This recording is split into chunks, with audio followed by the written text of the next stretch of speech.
Space Coconut. Okay, and today we're going to talk about something I love to see as a killer main: bad solo queue survivor teammates. We'll talk about what the main cause of this survivor plague is, and what the devs need to do in order to prevent these epic flawless survivor players from playing with potato teammates. Before I get into this one, do the YouTube things, follow me on Twitch, and join the Discord to be part of the next Space Whisperer podcast. Links to everything are in the description. The best endgame chats are the ones where survivors are blaming each other for doing poorly during a match. It's quite entertaining to watch these people place blame on others when the only reason they lost was because I was simply too good of a killer for them. I mean, we all know that my Billy is practically unbeatable.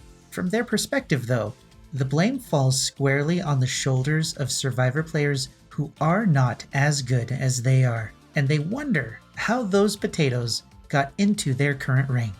Congratulations, you've just discovered the wonderful world of bad matchmaking systems. Yes, that's right, survivor players of your epic godlike caliber are deliberately paired up with the drooling potato-brained players that simply cannot grasp the deep, intricate art of running in circles and making skill checks. The devs, in their infinite wisdom, created the emblem system to determine how well players do in a match. As a hag player, I find myself gaining the brutal killer status in the endgame and neither depipping nor pipping. Sometimes, I play excruciatingly poorly and find myself slaughtering and feeding all 4 survivors to the entity far too quickly. It's absolutely my fault for playing too well against survivors who clearly deserve to be at the same rank as myself. It's my fault for not allowing them to escape chases or rescue teammates. It's definitely 100% my fault for being unable to be all over the map at the beginning of a match to stop all 4 survivors simultaneously from completing a generator or 2 while I chase one of them. The reason you survivors get stuck with garbage teammates is because the matchmaking thinks you have the same skill level as they do. Because of the emblem system, everyone knows that it's too easy to rank up, that survivors who are in red ranks aren't guaranteed to have a high skill level. Except for you, of course. Your skill is probably entity orange or some other unobtainable threshold, you non-meta perk using phenomenon. Unfortunately for everyone, while the devs are busy fixing things that shouldn't be completely broken on release, things that have needed to be fixed for years are still sitting on the back burner. Being matched up with and against potatoes will also skew any data that the devs decide to use to balance and fix killers. There are many people who are saying that the twins are weak, and a very few others that are saying that they're godlike and they have 4K win streaks, as if that means that a killer is strong. When a creator says they've gotten a win streak with a brand new killer, you can attribute it to a few things. The killer player has an above average skill level, the survivors didn't know how to counter the killer, and most relevant to this video, the survivors did not have an equal skill level to the killer player.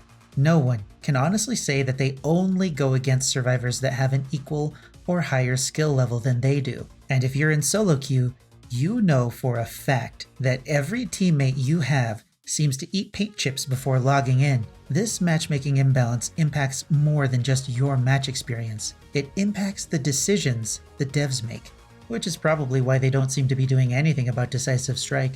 We all know the devs play at a potato skill level, and as a result, they most likely rely on the same crutches many of your potato teammates do. There are many issues that tie into the health of the game, and the experience many survivors have of having garbage teammates is tied to the current matchmaking system.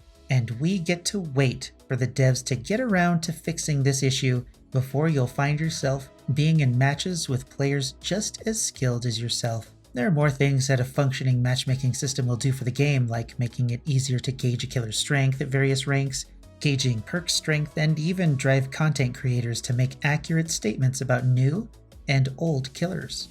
There's much more that can be said about this, but we're only talking about the world of potato survivors and your place above them as a highly skilled golden potato.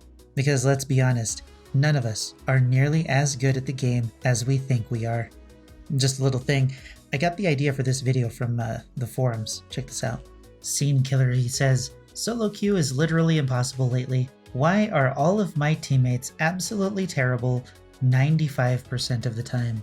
Now clearly this person has an above average skill level and deserves to be at the rank that they're at, and it's only their teammates that cause them to lose matches or play terribly. But I thought that this was interesting because there's a lot of people who do admit that solo queue really sucks for survivors, and it's mainly the biggest reason ends up being, because their teammates are bad, and I'm a genius, and I know that this is a result of the bad matchmaking, but I think a lot of you understand that also, so many of you are just as smart as me. Anyway, so if you see somebody talking about solo queue and it's bad and potatoes and, why are their teammates bad, point them to this video and we'll help them understand why their teammates are bad. And then they can share and understand the video to get the devs to actually make changes that'll improve the game. You know what to do. Like the video if you like the video, and dislike the video if you love having potato teammates.